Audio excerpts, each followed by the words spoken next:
എല്ലാവർക്കും ഷാബാസ് കിച്ചൻ്റെ പുതിയ വീഡിയോയിലേക്ക് സ്വാഗതം. ഉരുളക്കിഴങ്ങ് മസാലയാണ് നമ്മളിന്ന് റെഡിയാക്കി എടുക്കുന്നത്. വളരെ എളുപ്പത്തിൽ ടേസ്റ്റോടുകൂടി തന്നെ നമുക്കിത് റെഡിയാക്കി എടുക്കാം. അതിന് വേണ്ടിയിട്ട് ഞാനൊരു പാത്രത്തിലേക്ക് ഓയിൽ ഒഴിച്ച് കൊടുത്തിട്ടുണ്ട്. ചൂടായി കിടക്കുന്ന ഓയിലിലേക്ക് നമുക്ക് കടുക് ഇട്ട് കൊടുക്കാം. കടുകെല്ലാം പൊട്ടി വന്നിട്ടുണ്ട്. ഈ സമയം നമുക്ക് ഇതിലേക്ക് 2-3 വറ്റൽമുളക് ചെറുതായി ഒന്ന് അരിഞ്ഞിട്ട് കൊടുക്കാം. വറ്റൽമുളക് ചെറുതായി ഒന്ന് മൂത്ത് വരട്ടെ. ഇതേ കണ്ടില്ലേ, അത് മൂത്ത് വന്നിട്ടുണ്ട്. ഈ സമയം നമുക്ക് ഇതിലേക്ക് കറിവേപ്പില ചേർത്ത് കൊടുക്കാം.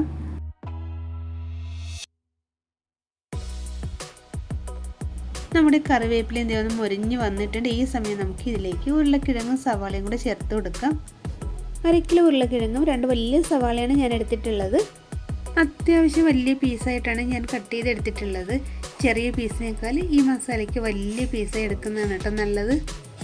ഉരുളക്കിഴങ്ങ് വെന്ത് വരുന്ന സമയം കൊണ്ട് നമുക്ക് 100 ഗ്രാം ഗ്രീൻ പീസ് കുക്കറിലിട്ട് ഉപ്പും ചേർത്ത് വേവിച്ചെടുക്കാം. കുതിർത്ത ഗ്രീൻ പീസാണ് കേട്ടോ ഞാൻ എടുത്തിട്ടുള്ളത്. ഇനി നമുക്ക് ഇതിലേക്ക് ഒരു 1/4 ടീസ്പൂൺ മഞ്ഞൾപ്പൊടി ചേർത്ത് കൊടുക്കാം. ഇനി നമ്മൾ ഇതിലേക്ക് ചേർത്ത് കൊടുക്കുന്നത് 1 ടേബിൾ സ്പൂൺ ഇഞ്ചി, 1 ടേബിൾ സ്പൂൺ വെളുത്തുള്ളി ചതച്ചതാണ്. ഞാനിത് ഓയിലാണ് കേട്ടോ വഴറ്റിയെടുക്കുന്നത്. നമുക്ക് വെള്ളം ഒഴിച്ച് വേവിച്ചെടുക്കാം. ഓയിൽ വഴറ്റിയെടുക്കുമ്പോഴാണ് കൂടുതൽ ടേസ്റ്റ് ഉണ്ടാവുക. ഇനി നമ്മൾ ഇതിലേക്ക് ഒരു 4 മുളക് കൂടി ചേർത്ത് കൊടുക്കുന്നുണ്ട്. മുളകൊക്കെ ഓരോരുത്തരുടെ എരിവിനനുസരിച്ച് ചേർത്ത് കൊടുക്കാം. ഇത് നമുക്ക് ലോ ഫ്ലെയിമിൽ വെച്ച ശേഷം ഒന്ന് മൂടി വെച്ച് കൊടുക്കാം. ആവിയിലൊന്ന് വെന്ത് വരട്ടെ.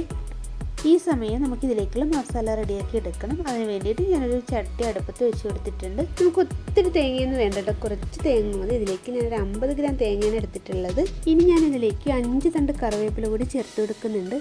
കറിവേപ്പില ഇത്രയും വേണ്ട എന്നുള്ളവർക്ക് ഓരോരുത്തരുടെയും താല്പര്യത്തിനനുസരിച്ച് ചേർത്ത് കൊടുക്കാം. ഇനി നമ്മൾ ഇതിലേക്ക് ചേർത്ത് കൊടുക്കുന്നത് ചെറിയ ഉള്ളിയാണ്. ഒരു 6 ചെറിയ ഉള്ളി ചെറുതായി അരിഞ്ഞ് ഞാൻ ചേർത്ത് കൊടുത്തിട്ടുണ്ട്. ചെറിയ ഉള്ളി ചേർക്കുമ്പോഴാണ് ടേസ്റ്റ് കൂടുതൽ.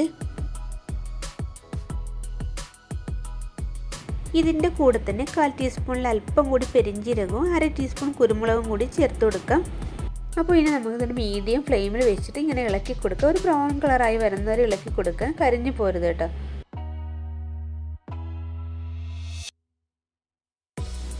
ഇനി നമുക്ക് നമ്മുടെ ഉരുളക്കിഴങ്ങ് ഒന്ന് വെന്തോന്ന് നോക്കാം. ഏകദേശമൊക്കെ വെന്ത് വന്നിട്ടുണ്ട്. ഞാൻ അല്പം കൂടി ഒന്ന് മൂടി വെച്ച് കൊടുക്കാം.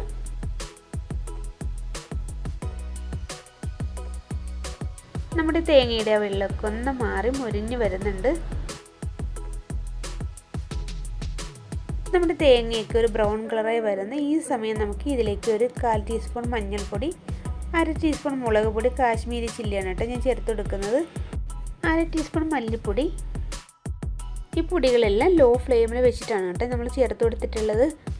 പൊടികളൊക്കെ ചേർത്ത് കൊടുത്തതിന് ശേഷം കരിഞ്ഞു പോവാതെ നന്നായിട്ടൊന്ന് ഇളക്കി കൊടുക്കണം. കരിഞ്ഞു പോയാൽ നമ്മുടെ കറി കയ്പ്പ് രസം ഉണ്ടാവും.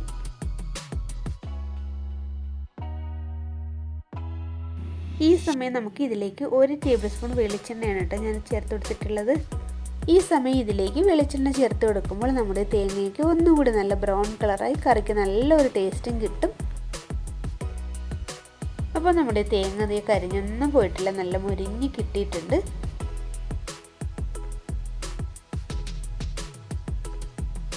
നമ്മുടെ ഉരുളക്കിഴങ്ങ് നന്നായി വെന്ത് വന്നിട്ടുണ്ട്. ഈ സമയം നമുക്ക് ഇതിലേക്ക് വേവിച്ച് വെച്ചിട്ടുള്ള ഗ്രീൻ പീസ് കൂടി ചേർത്ത് കൊടുക്കാം.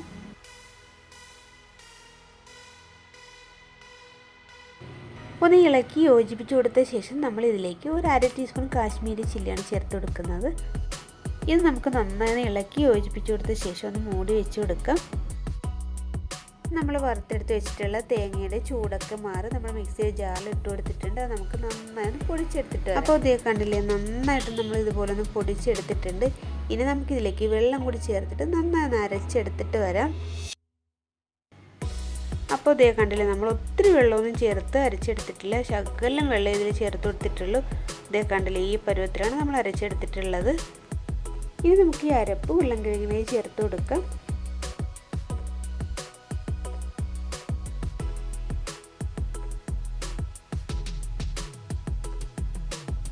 ഇനി നമുക്കിതിലേക്ക് അല്പം വെള്ളം ചേർത്ത് കൊടുക്കണം. മിക്സിയുടെ ജാറിൽ ഒഴിച്ചാണ് ഞാൻ ഒഴിച്ചു കൊടുത്തിട്ടുള്ളത്. ഇനി നമുക്ക് മസാല ഉരുളക്കിഴങ്ങിൻ്റെ എല്ലാ ഭാഗത്തും നന്നായി പുരളത്തക്ക രീതിയിൽ ഒന്ന് ഇളക്കി യോജിപ്പിച്ച് കൊടുക്കാം. അപ്പോൾ ഇതേ കണ്ടില്ലേ, നമ്മൾ നന്നായി ഇളക്കി യോജിപ്പിച്ച് കൊടുത്തിട്ടുണ്ട്. നമ്മൾ ഗ്രീൻ പീസിൽ മാത്രമേ ഉപ്പ് ചേർത്ത് കൊടുത്തിട്ടുണ്ടായിരുന്നുള്ളൂ. ഇതിലേക്കുള്ള ഉപ്പ് നമുക്ക് ഈ സമയം ചേർത്ത് കൊടുത്ത് നന്നായി ഇളക്കി കൊടുക്കാം. ഇതിലേക്ക് ഞാനൊരു അല്പം വെള്ളം കൂടി ചേർത്ത് കൊടുക്കുന്നുണ്ട്. അപ്പോൾ നമ്മുടെ പൊട്ടറ്റോ മസാല ഇത് ഇവിടെ റെഡി ആയിട്ടുണ്ട്. നല്ല ടേസ്റ്റുള്ള ഒരു മസാലയാണ് കേട്ടോ ഇത്. ബ്രേക്ക്ഫാസ്റ്റിൻ്റെ കൂടെയും ലഞ്ചിൻ്റെ കൂടെയൊക്കെ കഴിക്കാൻ പറ്റിയ ഒരു കിടിലൻ ടേസ്റ്റോട് കൂടിയ മസാലയാണ് കേട്ടോ ഇത്. ഇത് നമുക്ക് 2 മിനിറ്റ് ഒന്ന് മൂടി വെച്ച് കൊടുക്കാം.